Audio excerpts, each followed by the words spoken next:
In this video, I will be showing you how to create Worksheet in Canva. Let's get started. I'll begin by clicking on the search bar and typing in Worksheet. I'll select Kindergarten Worksheet from the drop-down menu to browse the various templates. As I scroll through the results, I can see a wide range of options for different subjects. I've found a template for the letter B that I like, so I'll click on it and then select Customize this template.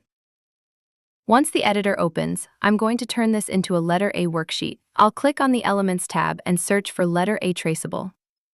I'll pick a dotted graphic and drag it onto my page.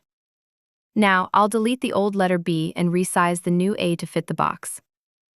I'll also update the title at the top to say all about the letter A. Moving down to the bottom, I'll double-click the text to change B ball to A apple. Since I'm using the word apple now, I'll search for an apple graphic in the Elements panel. I'll remove the basketball and place the black and white apple in its place. This template has multiple pages, so I'll scroll down to the second page and repeat the process. I'll delete the letter B and add a new traceable A graphic. Finally, I'll update the text at the bottom to A apple and resize it so it sits perfectly on the line. Now my two-page worksheet is fully customized. And that's how you can easily customize a worksheet in Canva to fit your needs.